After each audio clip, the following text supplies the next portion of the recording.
to the graphic nature of this program, listener discretion is advised. Where are you boys from? New Jersey, but we're on our way to Hollywood. Oh, Hollywood, huh? It's a long ways away. Yeah, thank God you picked us up. Well, do unto others. That's what the book says. Wait a sec, you follow the book too? I live my life by it. You? Of course. So, you live by the book too?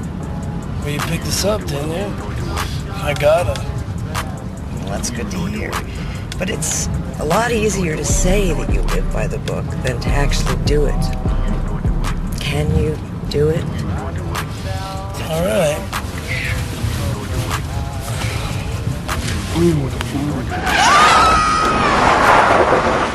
It's just a coincidence that you were talking about the Jack and Triumph show, and I'm here. Thank you so much for having me on your podcast.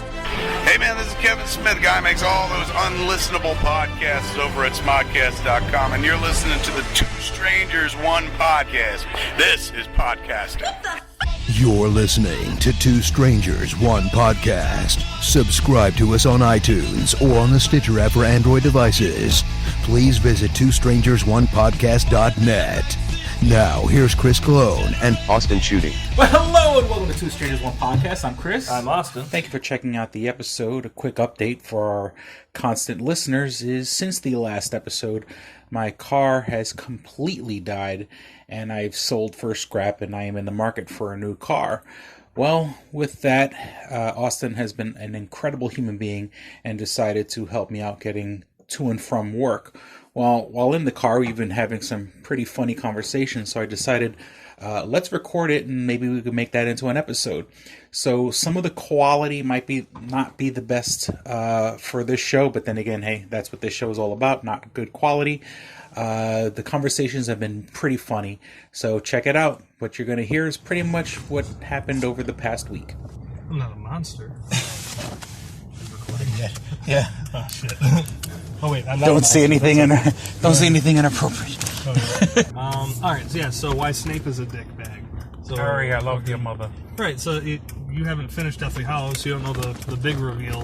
Fucking Voldemort kills him for reasons that aren't made super clear in the movie, and will take a while to explain, but basically Snape is in control of the Elder Wand because he killed Dumbledore. At least that's what Voldemort thinks. Mm-hmm. Really, through some bullshit, Harry is in control of the wand. Mm-hmm. Anyway, Voldemort thinks he needs to kill Snape to own the wand, so he kills Snape. And as Snape is dying, you know the Pensieve, the little memory bowl? Yeah. He leaks out some Pensieve fluid for Harry, Ron, and Hermione. And they look at it, and it turns out that Snape loved Lily, Harry's mom, like, their whole childhood and shit, and then he joined the Death Eaters, and Dumbledore's like, dude, you're a dick. If you still love Lily, then fucking stop being a dick and be a double agent for me.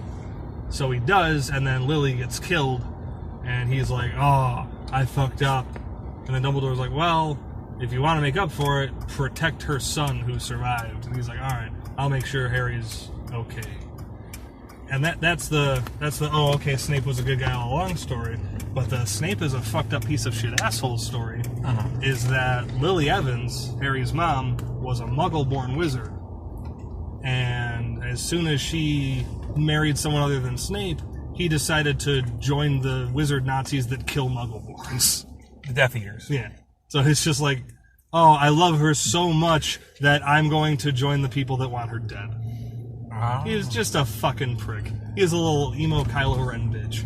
So they only killed her. They only killed them because she was Muggle-born. Or did they kill her because she was the prophecy of the boy that lived? Well, that's why they were like, we need to kill them right now. But the guy, the Death Eaters' whole thing was blood purity. So they wanted pure blood wizards, half blood, Muggle-born, mudblood they called them, which is it's like that wizard N-word.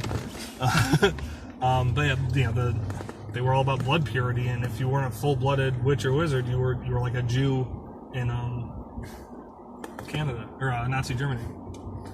Is there a sign outside my door that says no mudblood storage? Storing dead mudbloods ain't my fucking business.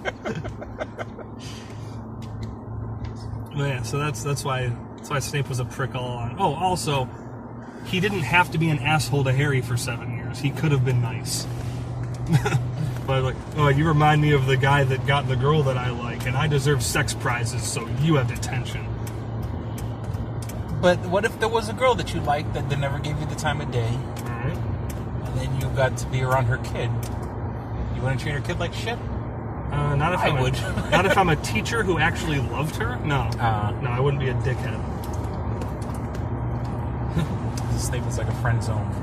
Right, it's Friend zone neckbeard. If that's how you're going to be, you shouldn't be working with children.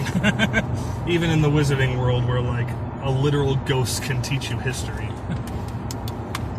which actually happens in the books. There's a ghost that teaches history of magic. But they got like paintings that are alive. Yeah, But it's not the person; it's the painting. Like it's sort of the person, like the Dumbledore painting. After Dumbledore died, was like conveniently asleep whenever they really needed him. Mm-hmm. But you could talk to paintings of people and like get information from that person. But, like, what about just like pictures in a newspaper? How's that any different from a painting? Like pictures in a newspaper move and stuff like that. Paintings are more magical, I guess. So the pictures in the newspaper were like they're like GIFs. It was just like, here's a couple seconds of this happening, instead of just like, here's a screenshot of this happening. Paintings, I don't know, probably something more personal with it. They weren't, they were painted, they weren't taken with cameras. So they're probably imbued with a spell of the essence of the person or something. You take Dumbledore's jizz and paint a picture of him. Not literal essence. Besides, you have to scrape it off Grindelwald's teeth. Yeah, oh, that's right, yeah. So that's going to be interesting, watching Jude Law and Johnny Depp fuck in the next movie. Because the next movie's supposed to have It's got Dumbledore. Wizard Hitler, gay Wizard Hitler. Gay Wizard Hitler, Gellert Grindelwald, and young Albus Dumbledore, Jude Law. I didn't know Jude Law was playing. Yeah, Jude Law is playing young Albus Dumbledore. It's going to be pretty. It's kind of hot. Yeah, I know, right? And wait, and Johnny Depp is Grindelwald. Oh. So they're playing lovers. I don't know if that'll be explored in this movie in particular. It's supposed to be another 7-movie series, so they might cool off on the gay wizard sex. But yeah, that's what. But aren't there happens. only 3 books? For Fantastic Beasts? Yeah. There are 0. Then there was a fake Hogwarts like school book made of it, and then J.K. Rowling's just been writing scripts for the movies. There's no actual novelization of it. I could have sworn one of my coworkers was like a diehard fan. Well, had a like diehard fan. There were 3 Die Hard books. He had a book on his. He had like a 3-book thing That would have been on his desk. And I could have Fantastic Beasts and Where to Find Them, Quidditch Through the Ages. That sounds and right. Maybe Tales of Beetle the Bard. Yeah. Yeah. So those were Red Nose Day. Yeah. Those were things that J.K. Rowling wrote for Red Nose Day and then published. Because the Tale of Beetle and the Bard, I had at one point. I don't know what happened to it. I think I gave it to my daughter's. Well, I bought it for my daughter's mother, but I don't know if she kept it or. I don't think I threw it out. So those are real books in the Harry Potter universe, and then they defictionalize them for us. But Fantastic Beasts and Where to Find Them, the book, has very little, if anything, to do with the movie. Oh, It's like a textbook on Fantastic Beasts and where you might find them.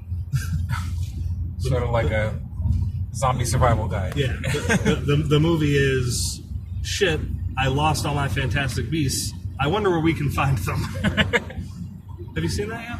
No, I know it's Eddie good. Redmayne. Yeah, Eddie you don't like Eddie Redmayne. I don't. Well, not that I don't. I was kind of just being an ass when You I said I that. fucking hate him because of that tranny movie. Your words. No, well, he played. Yes, he was Marius and Les Mis, and they casted a little young. Shit, maybe I'm the tranny. He played. Shouldn't say tranny. He played Stephen Hawking. Yes, the Stephen Hawking movie. Theory of Everything. Yeah. So Stephen Hawking went to America to get American Because there's American witches. They're American witch. Is it an American school? He didn't go there to get American witches. It's like, Okay. He goes to America. I've got an awful lot of beasts, and it's pretty crazy, right? But you like ever see a puffskin? You want to see my puffskin? So he smuggles. He That smuggles. rhymes with muggle. He smuggles muggles. He smuggles muggles. He In smuggles- America, they're called no-matches because that movie was super accurate, and then Americans are fucking lazy. They're called no-matches, like no magic. Quidditch, yeah, we call that one football. So he smuggles, but he smuggles magical beasts into the United States. Yes. Yes, he has a TARDIS suitcase full of. There's a bag of holding. He's got a bag of holding full of cryptozoology, but it's a menagerie in there. Like you can go into it and stuff. You're not just pulling out hippogriffs and shit. Oh, okay. I watched that movie though. But yeah, so you found this out like halfway through the movie, and fuck you, it came out 2 years ago, so spoilers are open. But you have to fit into the suitcase. It's like I couldn't go into the suitcase. I couldn't. Dan Fogler's character is about your size when he goes into the suitcase, and then he got food poisoning and lost 20 pounds. So that when they started filming in the suitcase, he's a little smaller. Yeah. So does the bag expand? Is it like a room of requirements sort of a deal? It's like the Weasley's tent in Goblet of Fire. It's like or like a TARDIS. It looks like a suitcase on the outside, and you open it up, and there's a door, and you go into essentially a bag of holding you can go into. It'll stretch. It doesn't stretch. It's like, how do you get in then? You just go in, and when you go through the opening, you're down in the menagerie. It's magic. How do you get in the door? There's got to be a door. How does the door? Do I shrink? No, you. How do I get in? It's a big suitcase, man. It's not like for files. Is it like a luggage. trunk? Yeah. Well, it's like carryable. It's like the high end. Like they'd ask you to check it on a plane. Okay. But like you can carry it. Like a big suitcase. Yeah, man. It's not like we're going somewhere for like 2 weeks suitcase. Yeah, it's not like a messenger bag. Okay, I was thinking like a briefcase. No. I'm like, I can't, like, if you put a briefcase, if you cut a hole the size of a briefcase, I can't fit in it. Not with that attitude. Gravity will help. There's a ladder. But obviously, all the animals, he couldn't put a hippogriff because isn't a hippogriff like a big giant fucking bird horse? Now that you mention that, there is this weird like big. I'm gonna call it a fuck rhino because it's basically a fuck rhino. It's got this big pheromone sac on its face, and he lures it back to the case by like a mating dance. So we're calling it a fuck rhino. Left here? Yeah, make a left here. So like the fuck rhino, when he gets it back into the suitcase, it's kind of like shrinking down to fit through the opening. Oh. So there's magic going on to make it work. Shrink a bit. You shrink a bit, but Dan Fogler doesn't shrink a bit. It's used as a gag of like, look how fat this guy is. But yeah, fuck rhino just kind of shrinks down to fit in. But then once you're in, like Jonah Hill did a few years ago, he shrunk down to fit in. Then you realize fat isn't funny. I mean, not fat. No, fat is funny. Wow. For a fat guy, it took you a lot of tries to get that concept. Fat is funny because it's like when guys get fat, then they don't get. Then when they lose weight, they're not funny anymore. Because like he slimmed down for like what, War Dogs or something like that. I think so. But he wasn't funny anymore. It was a serious movie. Anyway, so the reason he brings the suitcase full of magical beasts is because someone poached a Thunderbird in Arizona, and he's trying to bring it back home.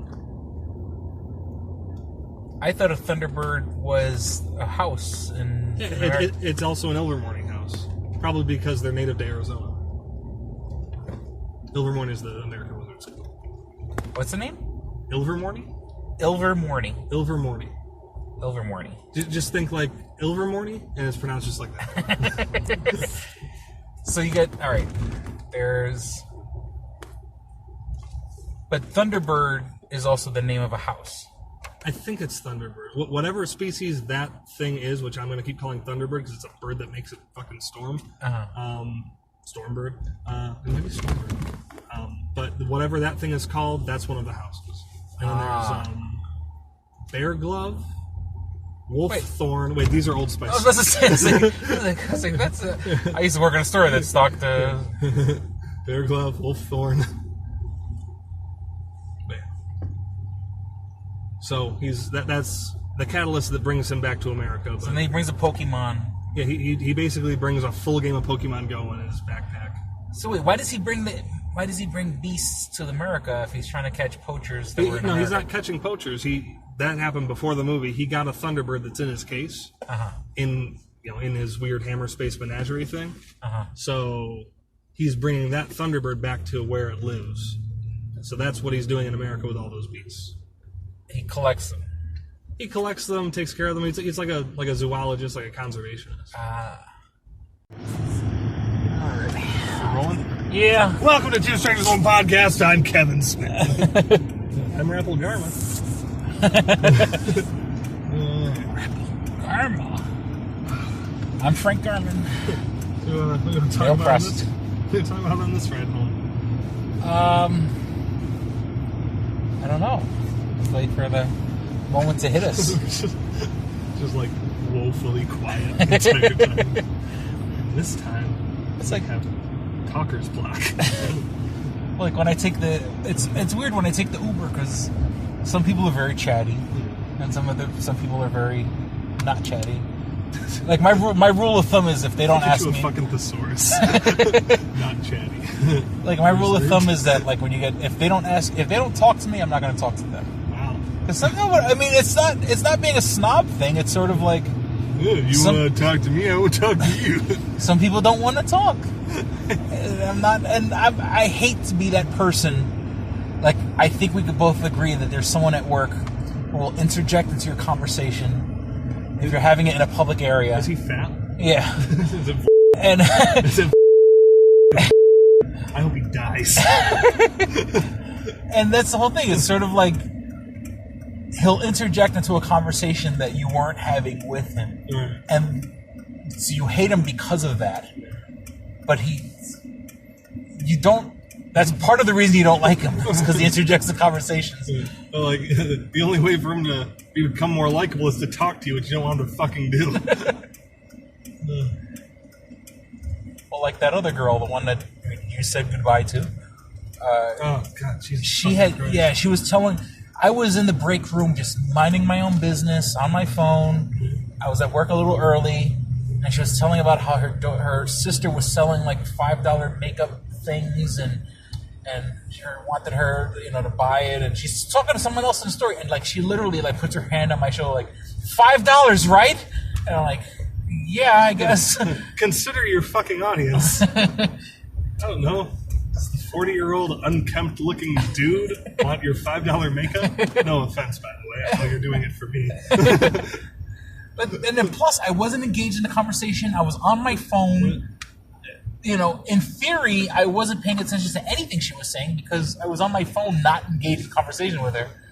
I was standing by the time clock, staring at my phone once, and went by. And she learned that his real first name is. And she said, and I quote, "His real name is." Well, I guess you learn something new every day, Austin. That's a statement, correct? So a couple seconds go by. I don't say fucking anything. She says, "Austin?" Yeah. Like, oh, good. You can hear me. Yeah. You didn't ask me a question, so I didn't say anything back. You made a statement. That was the day I stopped being nice to her, because like that shit happened all the time, where she'd try and pull me into a conversation, and I wasn't taking the bait. She'd be like, "Austin? No, I heard you. I just no fucking interest." I have nothing to add to this conversation. Right. It was inane when I heard it the first time. Yeah. I'm not going to engage. I was reading a book, like mid-reading a book, and she interrupted me to ask me what the book was about. So my options were ignore her, so she can ask again fucking louder and ruin me reading. Stop and tell her and ruin me reading. Or fucking have her read the back of the book and ruin my reading. Doesn't matter which one I picked, because it ruined my reading no matter fucking what. Because we were watching, the TV was on in the break room, and it was like one thing. What was it? It was some superhero movie or something. She goes, is this Swamp People? I'm like, no, it's some superhero movie. It looks like Swamp People. I just clearly just said, I forgot what it was at the time, but I forgot now, but at the time I knew what it was. I'm like, no, it's this. It is not Swamp People. Just because it's like on TLC or whatever. Oh, like Slither was on. And she kept insisting it was The Walking Dead. Oh, that's what it was. Slither, that's what it was. Yeah, Slither, that's what it was. And she's like, this isn't Walking Dead. No, it's Slither. I thought it doesn't look like The Walking Dead. It's fucking Slither. That's what it was. Nathan Fillion's on The Walking Dead. You know what? You're not fucking wrong. Would have made a better Rick Grimes. Imagine living in that world, like where everything is about like you. I always get like stuck behind that person at work. Online. She fucking interrupted me once to tell me that I don't talk much. Why the fuck do you think?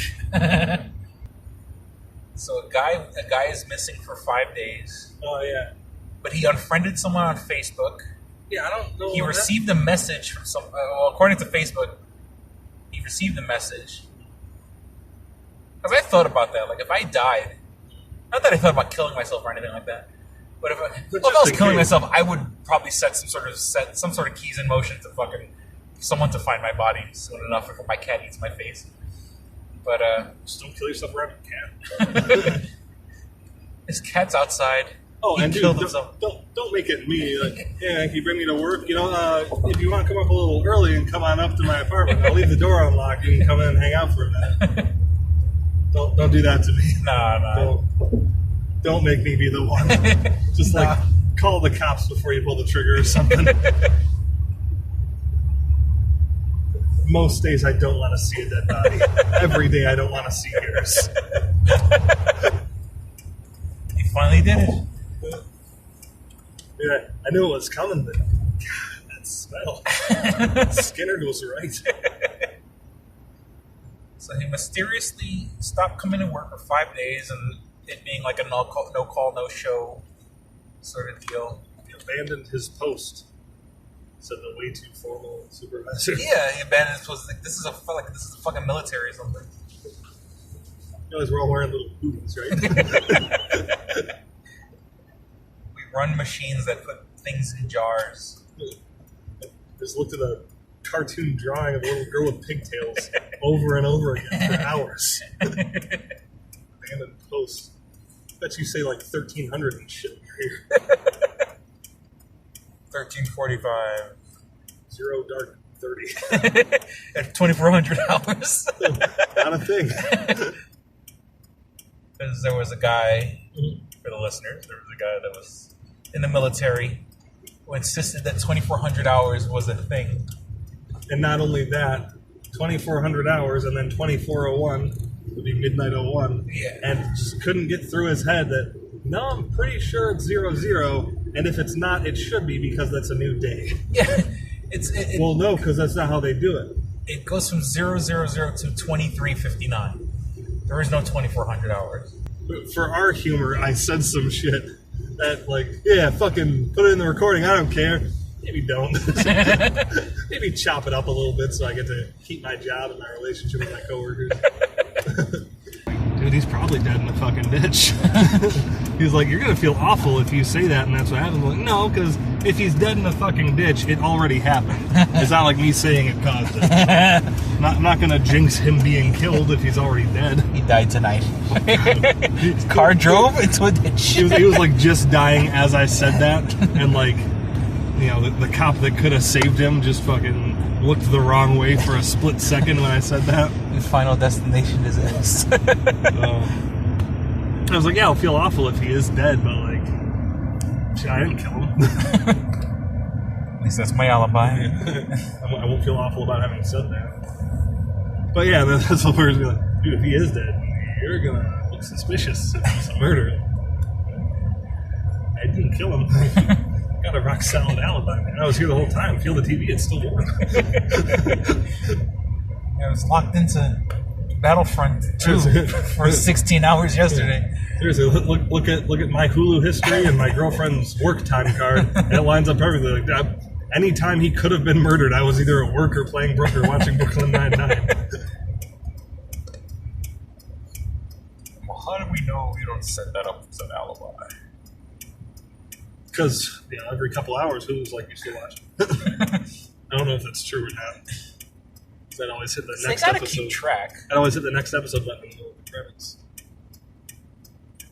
I'm pretty sure once you've gone through like 98% of an episode, I'm sure it's logged somewhere. Because that's gotta count for something. It really doesn't, man. I wasted a lot of time watching Brooklyn Nine-Nine. Damn, well, no, but I'm just saying, I didn't fart, I swear to God. No. Close. Damn, dude, did you just fart and make the roads undrivable? Cold farts.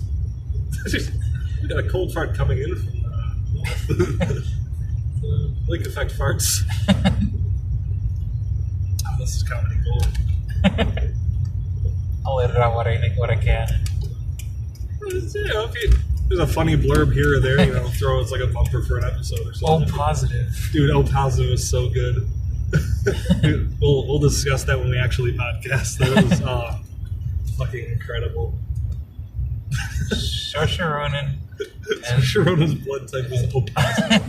And the new and recently dead Cranberry singer. Jesus. Which is really sad. Wow, that's the worst title of a Harry Potter book I've ever heard. Saoirse Ronan and the recently killed Cranberry singer.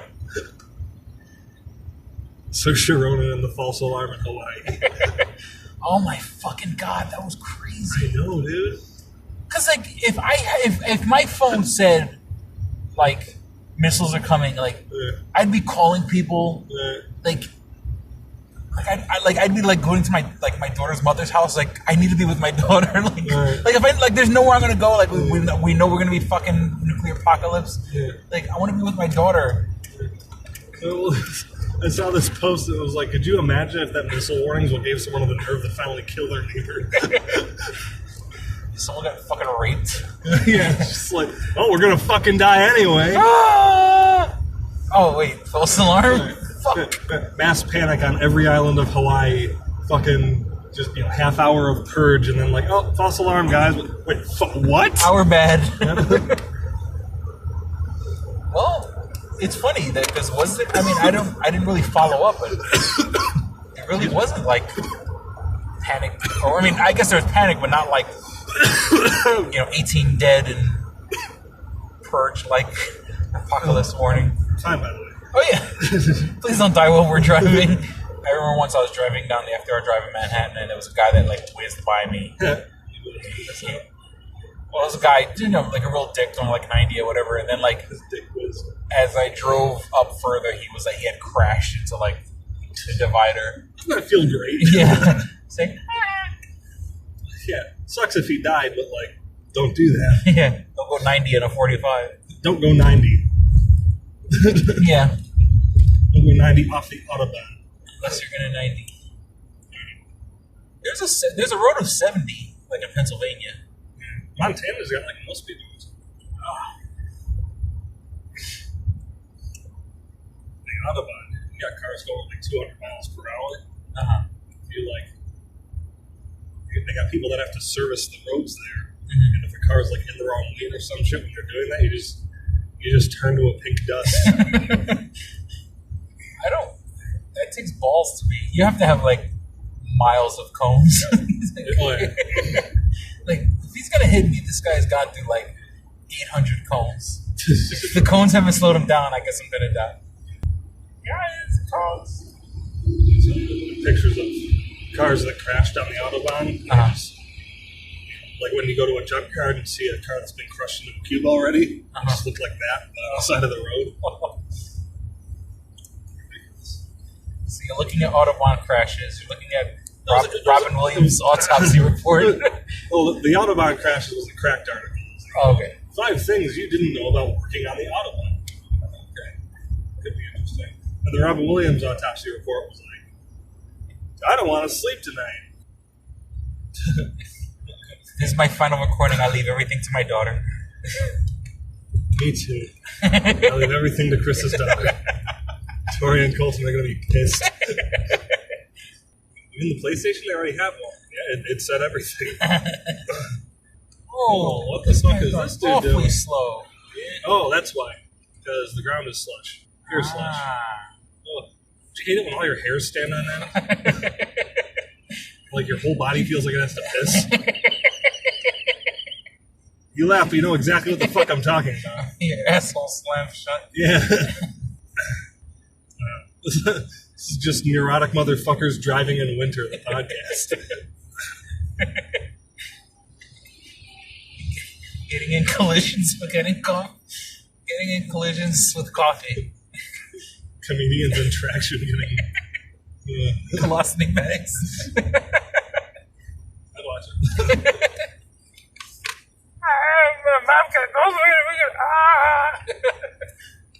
I shoot a bag. Oddly enough, that's not Bobcat Goldthwait saying that. It's Jerry Seinfeld after he gets a steering wheel through the skull. These people. What's the deal? No, really, he has memory loss. Who are these people? It's your wife and your children, Jerry. Oh, these people. I'm not Jerry. I'm a bee. I'm the bee from Bee Movie. Starring Jerry Seinfeld. No! I'm the bee, and every time he says bee, the movie goes twice as fast. Did you see the ones like the entire Bee Movie, except there's nothing different. This is just piracy. Who are these people? They're your loved ones, Jerry. I don't recognize them. I'm scared. Is he like amnesiac or just old? Well, he was in an accident. He was in the comedians of cars getting colostomy bags and getting in collisions. Comedians and cars getting in collisions. Comedians and cars getting T-boned. It's got to be oddly specific. We're gonna T-bone Jay Leno. Oh shit! Oh shit, Jerry! It's like Hey, Jerry. Oh wait, that's a George. Is that Rick? Jerry, Jerry, we need to reboot Seinfeld, Jerry. You gotta bring back all the cursing, like a Curb Your Enthusiasm. But you gotta say fuck a lot, Jerry. Now that Sam Rockwell opened that well, he opened up the final seal, Jerry. First it was when Lucy and Ricky pushed the beds together. Then then it was Shatner kissing that colored chick. Then Cousin Oliver, he went over to the toilet. Sam Rockwell said, fuck. That was it. That opened the final seal. We can do whatever the fuck we want on TV now. Total freedom. Just watched a couple of kids eat a dog. All these people. Jerry Seinfeld had to be involved in that. That's a great thing for Rick to do. Well, you can't just have kids eating a dog. You have to bring back America's beloved Jerry Seinfeld. All right, Seinfeld can come back. It's a whole new world now, Jerry. There's no more limits. Sam Rockwell said, fuck, that opened up the final seal. Saw a couple kids eat a dog on PBS the other day. Oh, Jerry. It's all the world. Crossing over Rick and Morty with Seinfeld. It's going to be great. We're live action. We're just going to do meth the whole time. I'm going to get on TV and fuck that bee. Gonna dress you up like the bee from Bee Movie.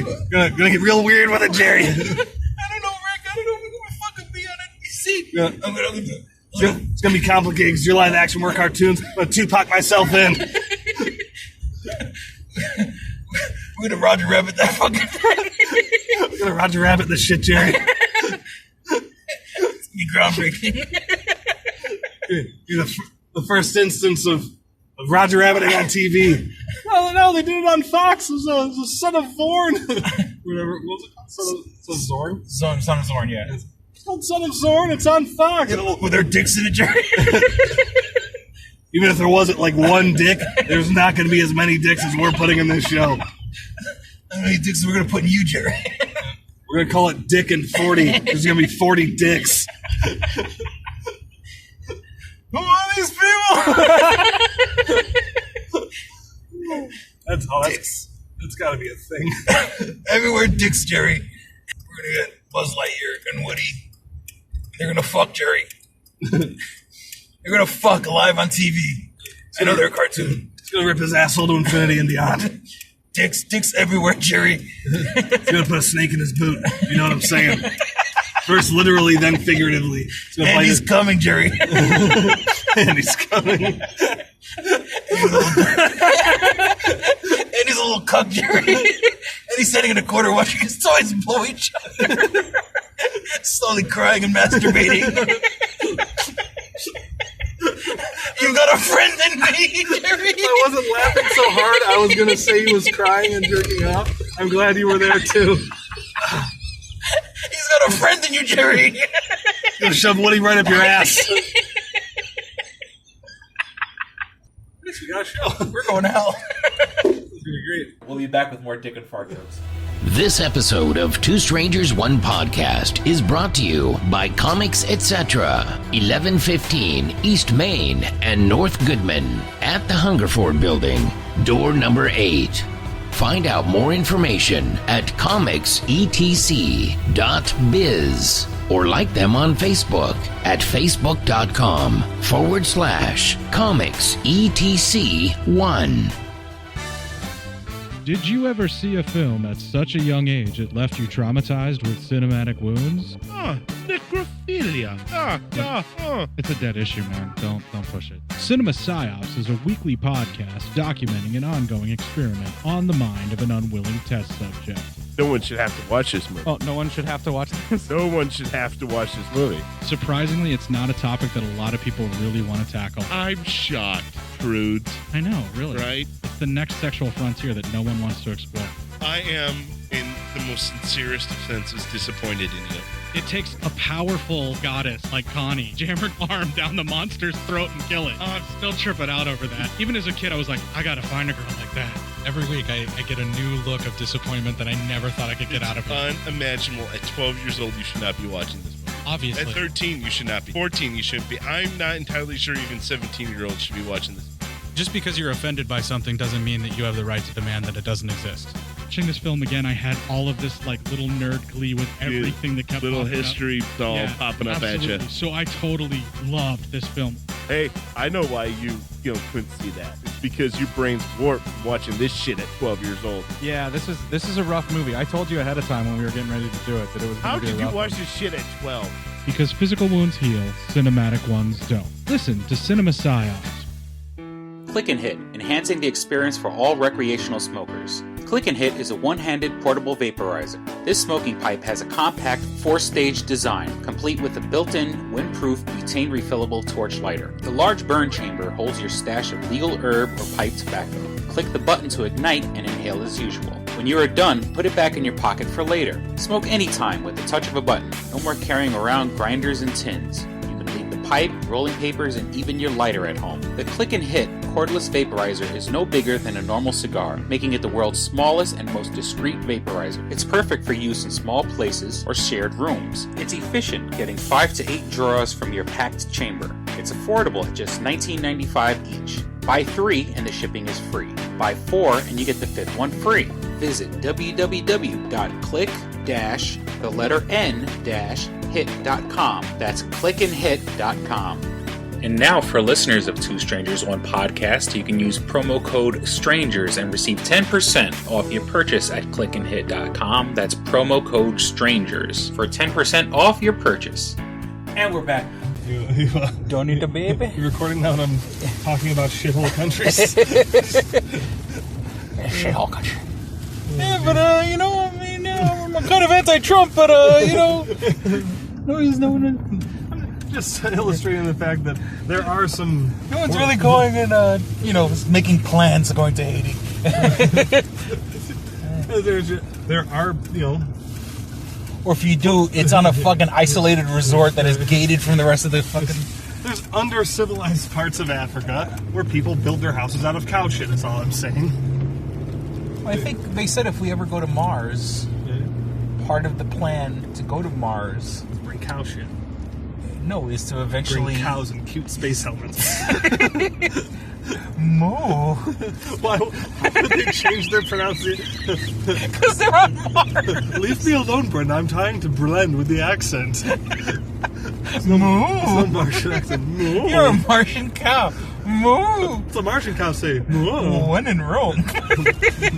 What do you feed a gay cow? Grass. What? Hey. I don't talk like that. You're familiar with that joke? Oh, the gay horse. What do you feed a gay horse? Hey. Did I tell you about my little brother trying to say it like years ago? What is it? I had to be like 8 or something. He comes home from school. He's like, "Hey guys, I heard a joke today. What do you feed a gay horse? Grass." Fucking great. Timmy, I don't think it goes that way. Moo. But I had heard that part of the plan was to use shit to use human shit, because since it is a waste product, and basically in the movie, I didn't see the movie The Martian, but using every bit of stuff that you have. Is that your you would use is that your hot take on it? Is like shit is waste. Not if you use it correctly. Thanks for. Not if you eat the shit. Thanks for letting me know. I've just been saving it in a pile. I don't know what the fuck to do with it. Tell me I can just get rid of that. Thanks, man. Yeah. In The Martian. But you would use it to you can use it because there's a lot of radiation on Mars, or at least since there's no ozone, it gets a lot more radiation than Earth. So you could actually use the shit to, for the lack of a better term, insulate houses or shelters, and the shit would be a radiation barrier. So you're making your own ozone out of the stuff that came out of your ozone. Out of your O-ring. You made it better and worse. In The Martian, he uses his own shit as fertilizer. And there's a whole plot point how he needs to separate his shit from the rest of his crew's shit because the microbes and antibodies and stuff in his shit won't make him sick, but other people's shit will. I know this goes completely counter to what we were saying the other day. It's you can eat your own shit and not get sick, right? Don't do it. Grow shit in your shit if you have to. Yeah, or you're not eating shit if you're eating corn grown out of your shit. Right, but you're not eating dirt when you eat corn. But bacteria that one human is immune to, a different human isn't necessarily immune to it because it's in different guts. So cow sicknesses don't tend to transfer to humans. So anything in a cow is kind of safe to eat, if it comes out of cow shit in the plant. Oh. I could be wrong too. We'll find out. Well, there's guys who just take mushrooms out of cow shit. I guess it's the kind of people who would take mushrooms out of cow shit though, so you can trust them. But it's supposed to get you high. Mushrooms that are growing out of cow shit are supposed to be hallucinogenic. I wouldn't know anything about that. Or something to that effect. Moo. There's a cow over there on that hill. You ever see that MTV movie, Joe's Apartment? Yeah, with the roaches. Yeah, and then he brings elephant shit in from a fucking parade or something, and a really rare flower grows out of it. That was with. Who's the guy from that? See, and that's the guy. River Phoenix. Not River Phoenix. That was the guy from the other day that I was trying to remember his name. The one that's not River Phoenix. The one that's not River Phoenix. Fuck. The guy from Joe's Apartment that he was married to. Rebecca Romaine. Rebecca Romaine Stamos. You had a fucking computer in your hand and you she could was check. Stamos. Jesus Christ. He was in Tomcats. He was in Sliders. Joe's Apartment. Stand By Me. And he wasn't River Phoenix.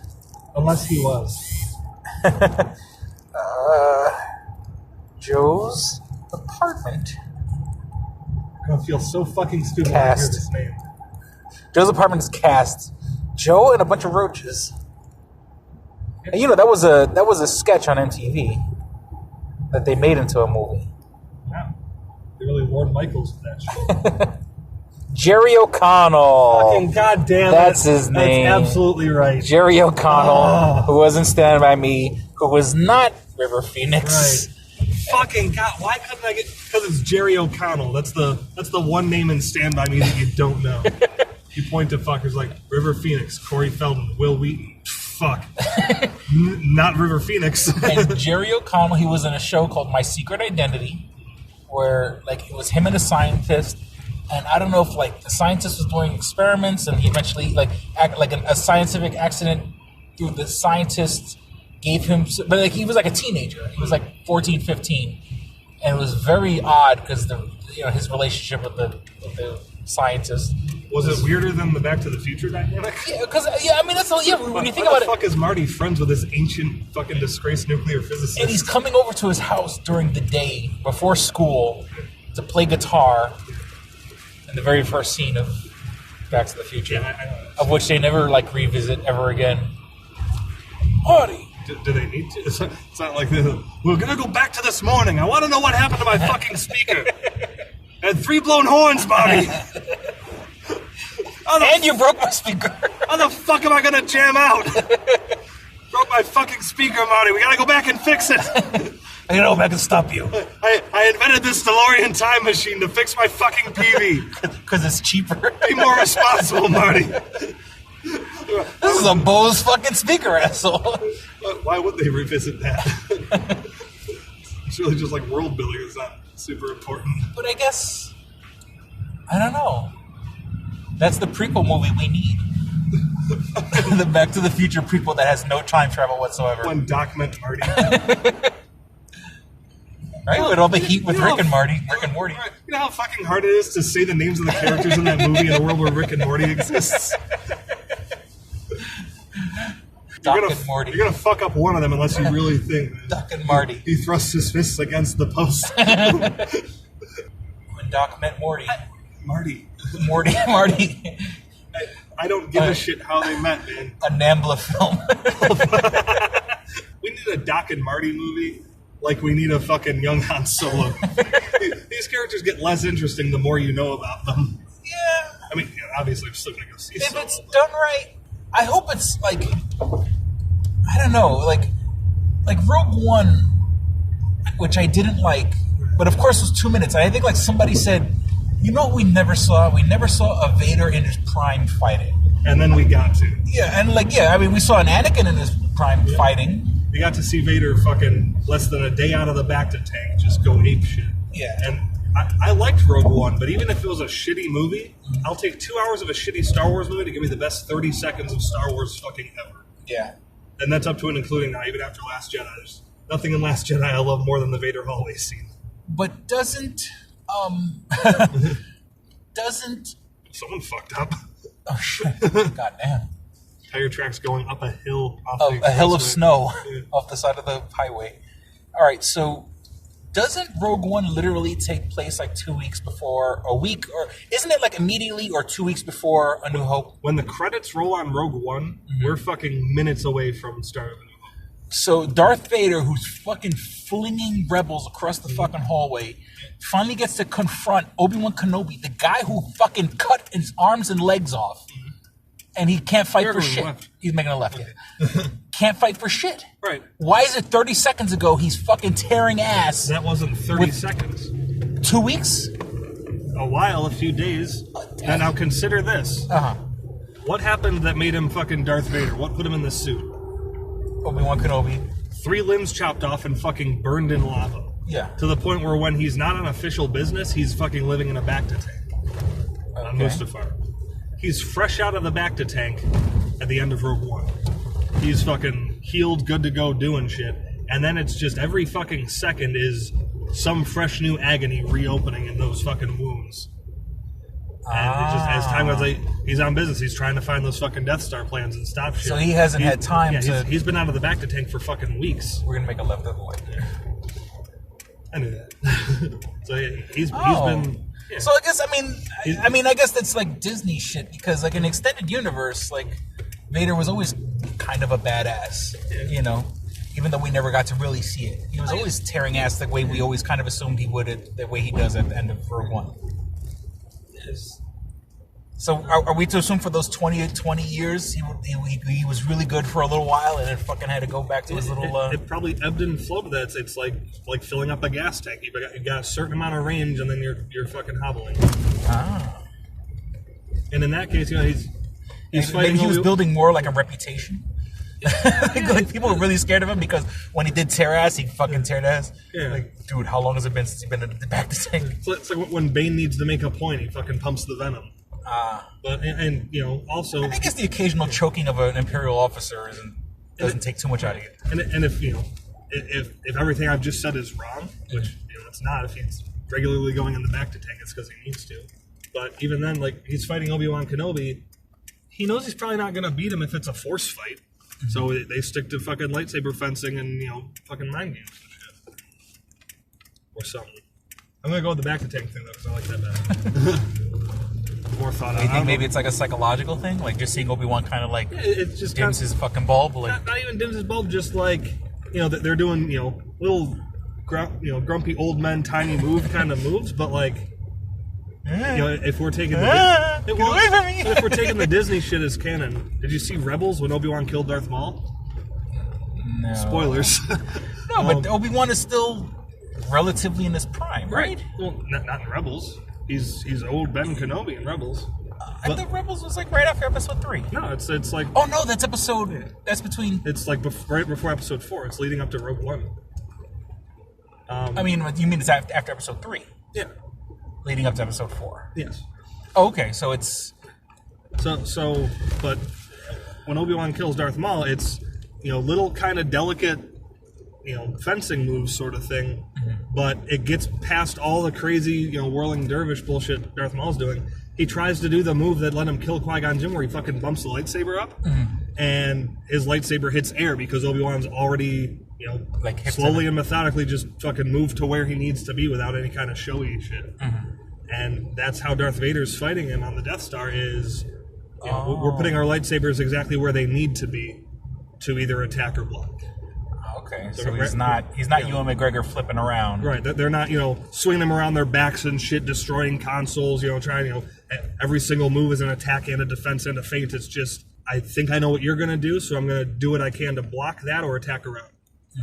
So they don't need to, and that's changing everything to be canon with Disney, because the reality is, they were, fucking Alec Guinness needs to sword fight. Come here, 70-year-old man. Right. However old, whatever. I would be dead before the prequels. Yes, you will. You know how you wanted to kill off your character? Well, you got your wish, but you're going to be in the next two.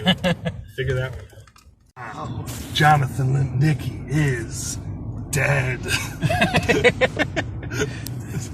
It's just like, still goes like a movie. You're like, he was found dead in his home Saturday evening. They were self-inflicted gunshot wounds. In lieu of flowers, please send to the Suicide Awareness Foundation. A private ceremony will be held this Sunday. Oh. Wait, is this how they're telling us?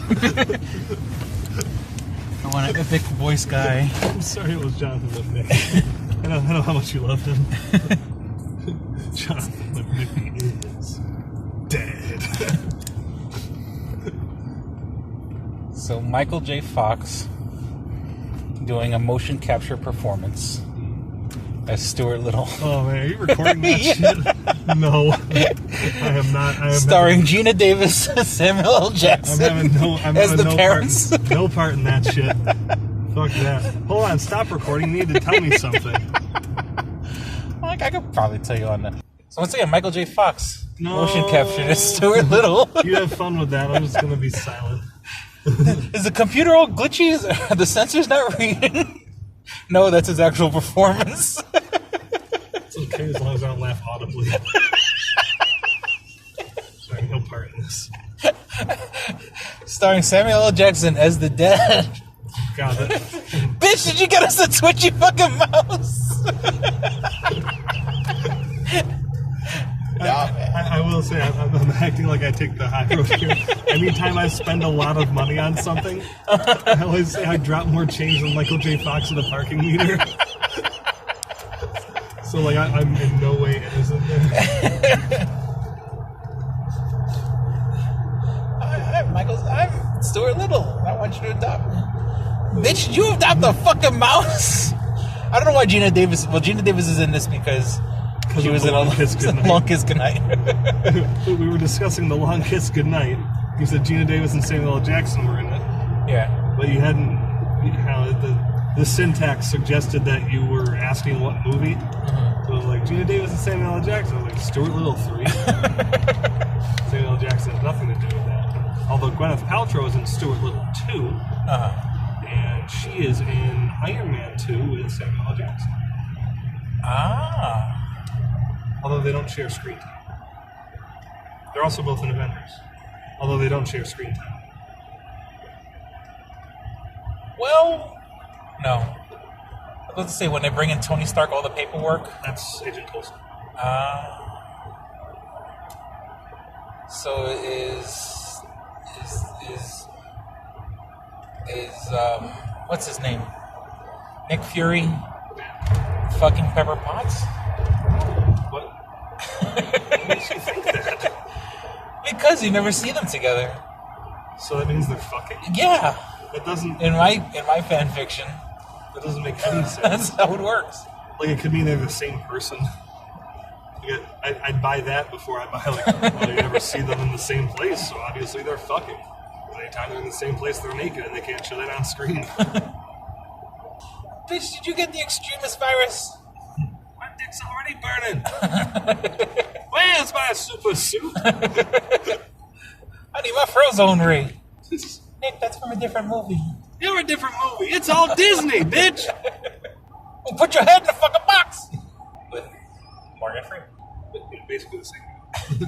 No, but Gwyneth Paltrow was... Oh, no, I was about to say she was married. I was about to say she was married to Brad Pitt, but she wasn't.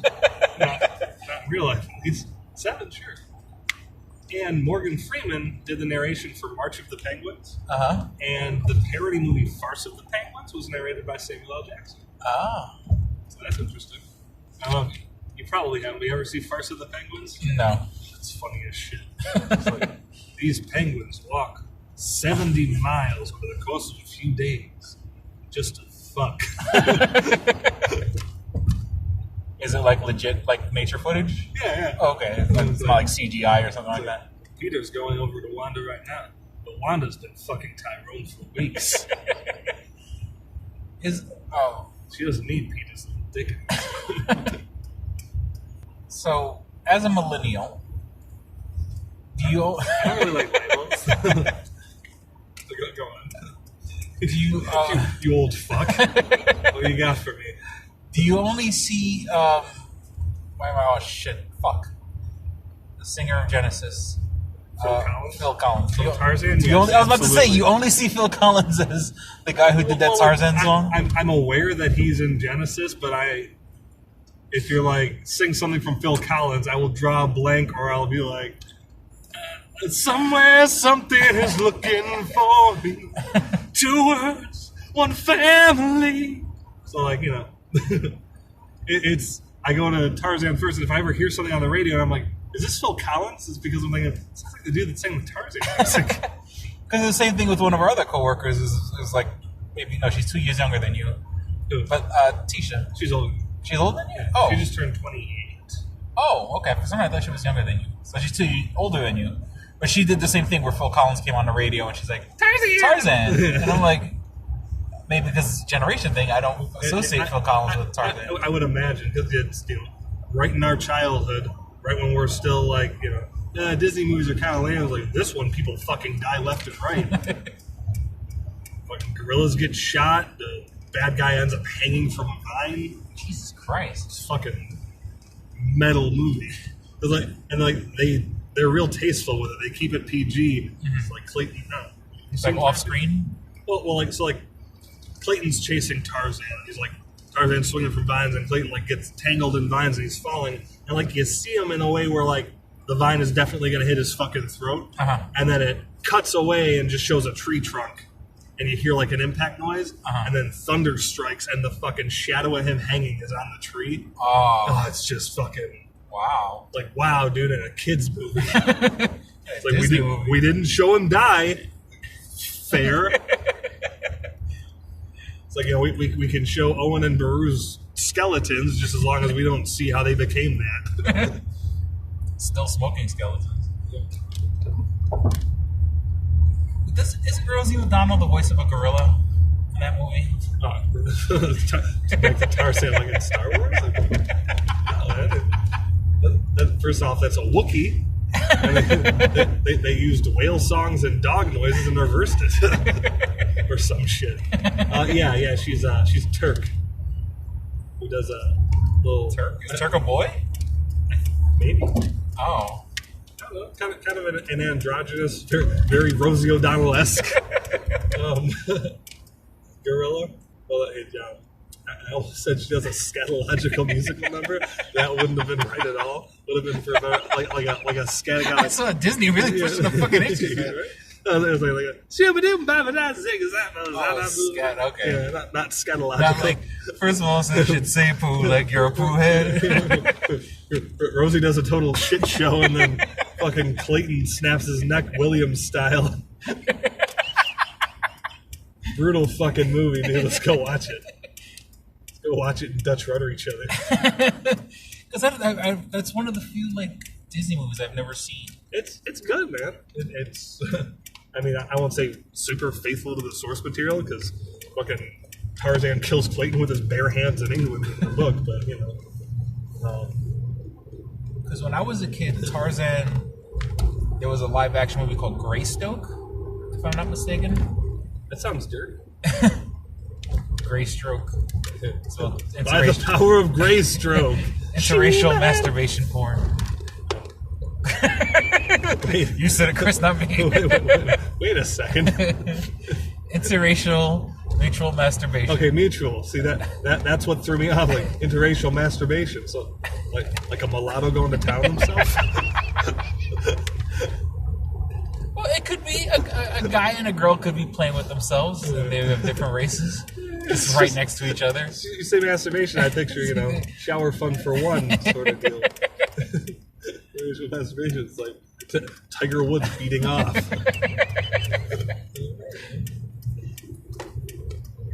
Two people in this two consenting adults. Yeah, two consenting adults, just in the same room masturbating, each of a different race. Because Louis C.K. pulled a gun and he was like, "You want to be a star, don't you?"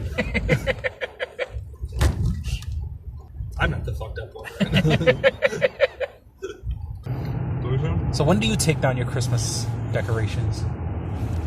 When we get sick of them. It was this weekend. I think this past Sunday we did it this time. But it's not like we got like a regular time. Like, all right, Christmas is done. Well, like with my family, it was always at the 6th of January because that's like the feast of the Three Kings. Oh yeah. Yeah, we're white, so it doesn't matter to us. Isn't there a song? We Three Kings. Yeah. Wow, I'm convinced there must be a song. It was like, we three kings try to suck another guy's cock. Yeah. And there was also a movie with Spike Jonze, Ice Cube, and we've got a Transformer. Right? Sean Bean? Why, it was a cave troll. I don't know. What's his face? The brother. John Candy. Why am I drawing a blank? Wahlberg. What? Wahlberg. Mark Wahlberg. Oh. Wasn't it? Wahlberg? Was it Mark Wahlberg? I don't know. I don't know what movie you're talking about. Mark Wahlberg. It was Three Kings. It was about like 3 soldiers in Iraq. And I want to say that the gist of the movie is they come across like one of like Saddam Hussein's like hidden, like he had money hidden somewhere to sort of be like his backup in case he has to like leave the country or whatever. And they find it, but they're sort of torn like, should they report it? Should they just take it? Yeah. Should they smuggle it back home and become fucking millionaires? And I know definitely it was like Spike Jonze, like the director Spike Jonze.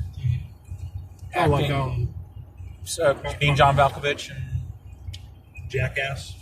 Oh yeah. Did he do the Wild Things Are? Where the Wild Things Are? Was that him? I think. Oh, right? Maybe. That's the little tidbit that will push me to actually see that movie. That was my bedtime book my whole childhood, and I never watched the movie. I'm pretty sure he directed that. You sure it wasn't Spike Lee? Where the Wild Things Be? Where the Wild Things Be? What this is. That's sad. We both went to like the same. Both racially insensitive, but in their own special little way. Where the white things is. Well, he did do the right thing, which I'm so when surprised. He stopped directing films. No, that was the. Oh, he directed Do the Right Thing. Okay. Yeah. That wasn't his first movie, because his first movie was called School Days. Or that might have been like his first theatrical movie. Which Spike are we talking about right now? Spike Lee. Okay. Spike Jonze. I don't know what Spike Jonze's first movie. But Being John Malkovich was my first DVD. When I first bought a DVD player, it was Being John Malkovich and The Matrix. Mine was Rankin Bass, the Hobbit cartoon. Ah. Jeez, I haven't seen that. I saw it when I was a kid. When I was a kid.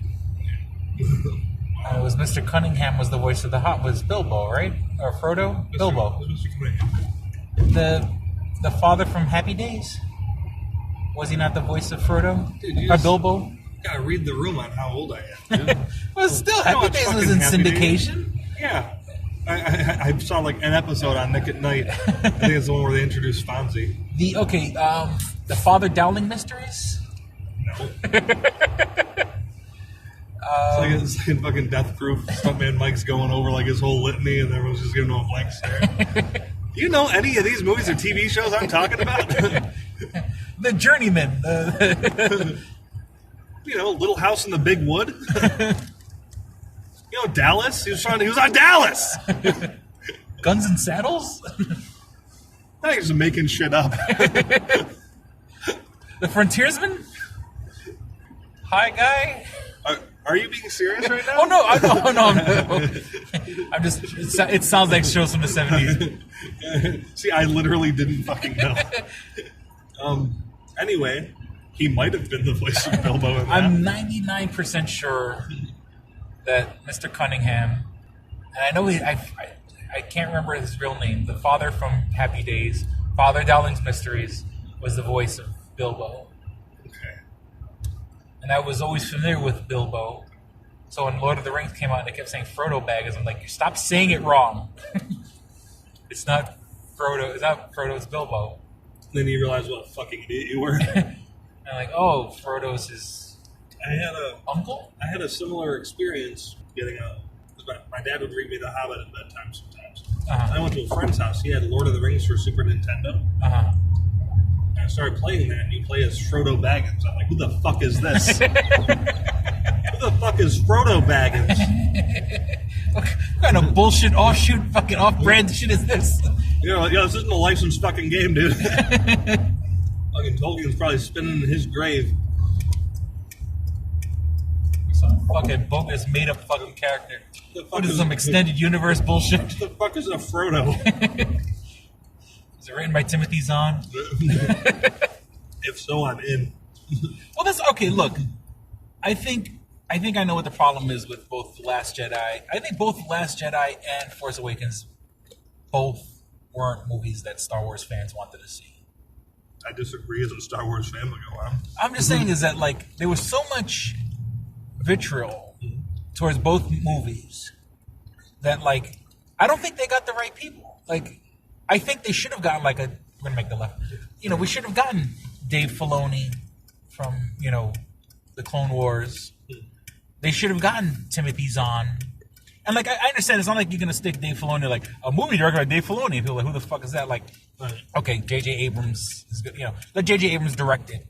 But the script should have been like it should have been Lawrence Kasdan, Dave Filoni, and Timothy Zahn locked in a room, and like your guys aren't coming out until you've given us an outline for the next 3 movies and at least a script for fucking episode 7. I would disagree because all those people you listed, they're really, really good at painting inside the rules of what we know Star Wars is. Mm-hmm. I don't give a shit about that. If I want extended universe Star Wars bullshit, I'll read the books. Mm-hmm. I want something new, something that challenges the shit. But what I wanted is I wanted the Star Wars movies turned up to fucking 11. Mm-hmm. That's what I wanted. Fucking J.J. Abrams makes us wait all through episode 7 to fucking give us Luke Skywalker the last 3 minutes, only for fucking Ryan Johnson to fucking just kill him off. So, like, because I honestly don't think that these movies are planned out. I think, J.J. Abrams set up enough mystery. They show up on set every day and say, all right, what's next? I'm just saying, I know Daisy has the rain stick today, so she decides what happens. I thought we should give a little walk on top of the What if I went into the hut and Adam was in there, but he wasn't wearing a shirt? But how can you see him? We'll figure it out tomorrow. Yeah. What if I went into the giant vagina in the ground? It was sort of like that dark cave on Dagobah. What if I went into my chambers, but Daisy was there, but she's wet from the rain? Like, why don't you just fuck already? I'm trying to make a movie. You sex pervert. She's actually very pretty. Next day, Mark gets the stick. He's like, all right, what if Daisy and Adam are in the hut? But then I walk in on them. Like, Jesus, what's going on with you three? We're swingers, right? I like to watch. I'm a weird version of I'm a cuck. Well, what if I'm like so surprised and aroused by it that I just blow the hut to smithereens? All right. So I catch her with my nephew. All right. And like years ago, I snuck into my nephew's tent at night. And I pulled out this long thing out of my robe, and he saw it, so he pulled out his long thing out of his robe. Talking about lightsabers? Yeah, but I wanted it to be sexy, Ryan. So then years later, my same sexy nephew... What? All right, Carrie, it's your turn. What do you want to do? Just blow me out of the fucking airlock. These people are freaks. I'm doing every drug known to mankind, and you fucking people disgust me. Where's my ecstasy? You guys are fucking freaks. I'm about to puke, and I just did coke off of Nubaka's dick. Gary Fisher's ass. Dude, fucking no. Vetoed. Leave that dog alone. He's been through enough. His fucking mom died, dude. Did coke out of Gary Fisher's ass. What the fuck is wrong with you? That's why the dog always looks so fucking goofy. You should be ashamed of yourself. Referring to a dead woman doing coke off her out of her dog. Out of her. Not off of her dog, out of her dog, you sick fuck. That's why the dog always looks so fucking goofy. Because you're just shoving coke up its ass and then snorting it out? Like, do you not... How else do you smuggle it on the Carrie, plane? do you not own a fucking spoon? Yeah, she was sniffing her dog's ass and she had a heart attack. I don't know what happened. It's fucked up, but she'd love these jokes. It's like there were people on the plane that saw her sniffing the dog's ass, but like they had to squash the story. Like there's a fucking legacy here. You could say she was doing drugs, but don't say where she was doing the drugs from. None of this can leave this room. Can you all keep it a secret? I'm going to the press. What they say, two men can keep a secret if one of them's dead. Anybody else? No, we're good. We're good. That's what I thought. Here's 2 tickets to Disneyland. Somebody rinse that dog's ass out and get the coroner on the phone. Does it say dead coke dog storage on my door? Because I don't store dead coke dogs. What the fuck? Man, this was not a good thread. This was a bad conversation. I hope Why you're am I upset. laughing so hard? I hope you're as upset with you as I am. Let me do all my whole outro stuff. Please visit twostrangersonepodcast.net where you can find all things show related. You can find links to our iTunes page. You can download, subscribe to us on iTunes, on an iPhone, iPad, or iPod. If you don't have an iPhone, iPad, or iPod, you can download us on the Stitcher app. That's STITCHER for Android devices. That's the Stitcher app. I use the available offline option and listen later option, so you don't have to kill your data, you don't have to kill your battery when your Wi-Fi spot. Get all the episodes you want to listen to, and listen to them later. And of course, we are available on the SoundCloud app. That is our hosting site. I make sure all the episodes are downloadable. I think on iPhones they are downloadable, but on Androids they aren't. So that's why I'm a little like... But if you go to the website on SoundCloud, you can find us, and you can download them from there if you want to do. If you want to write to us, you can write to us at twostrangersonepodcast@gmail.com. That's all spelled out, twostrangersonepodcast.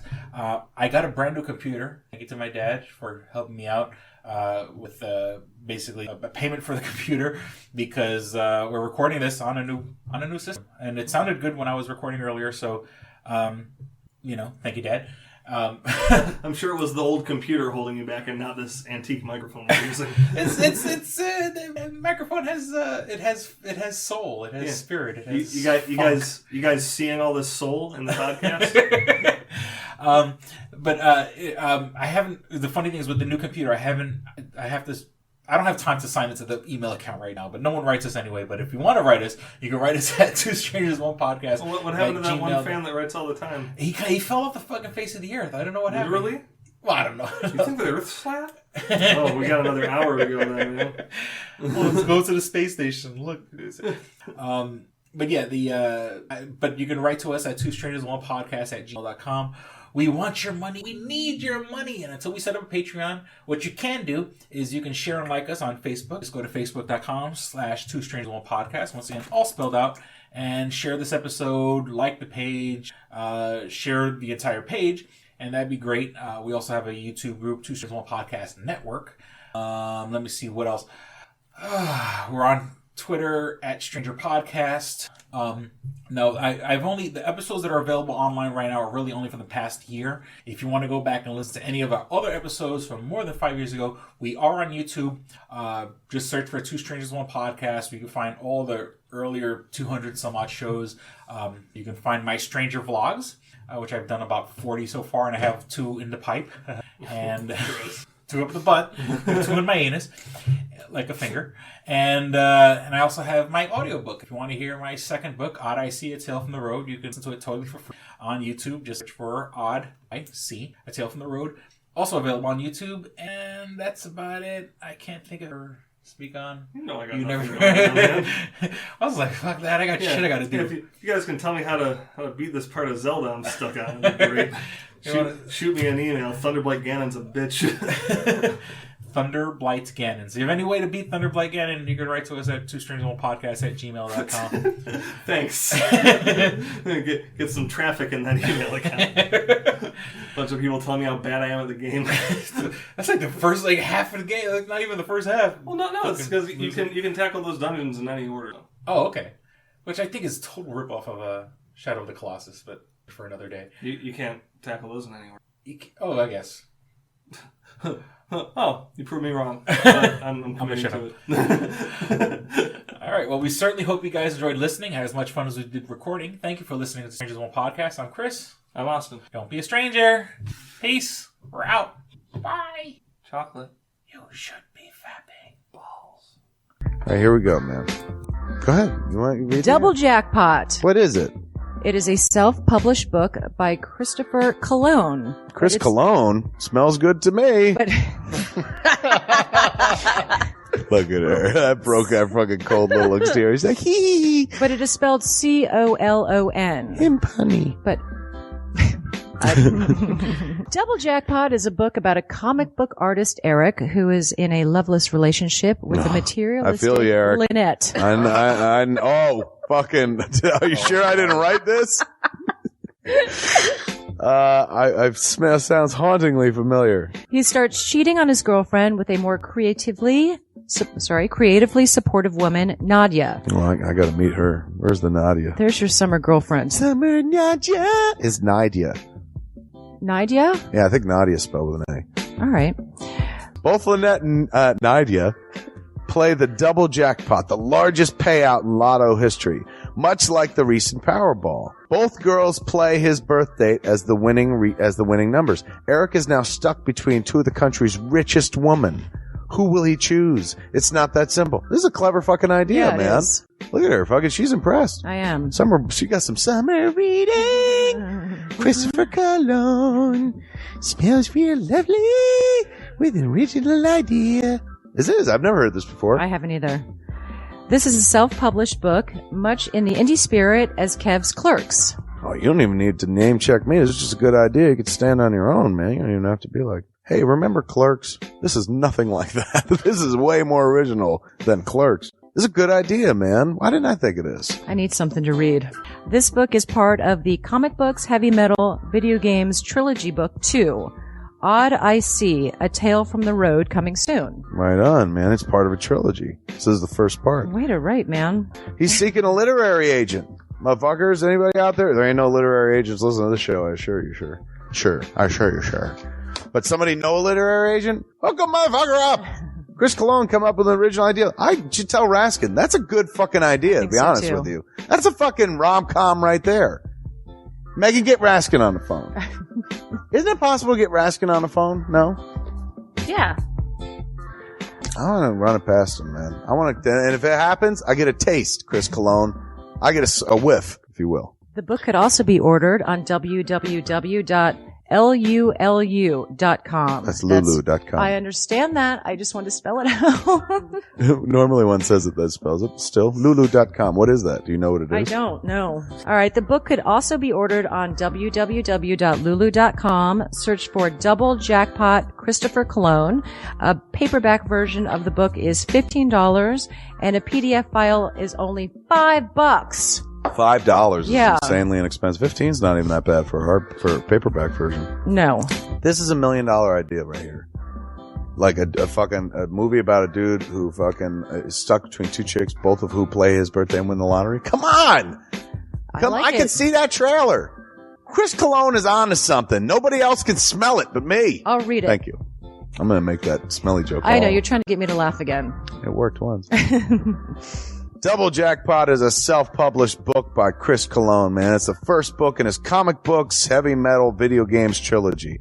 Book 2, Odd I See, A Tale from the Road, should be coming out soon. Get all the information at Chris Cologne, like a motherfucker. I and will his totally book, read this. Double Jackpot. I'm serious. I'm going to recommend that to fucking Raskin. How is that not a movie? You know what I'm saying? This could be a sexy movie. You could do an R-rated version. There could be nudie in it, and you could show them fucking both chicks. Maybe a little penetration. Maybe a butthole shot. No butthole, no care. I would like to formally apologize to Christopher Cologne. No, sex sells. Chris Cologne will appreciate that. He's like, thanks for throwing a few buttholes in there, man. Don't forget to check out twostrangersonepodcast.net, your one-stop resource for everything show-related. You can find links to subscribe to us on iTunes or on Stitcher. You could also find links to buy my book, Double Jackpot, on twostrangersonepodcast.net. Fuck you, fuck you, fuck you. You're cool. And fuck you, I'm out.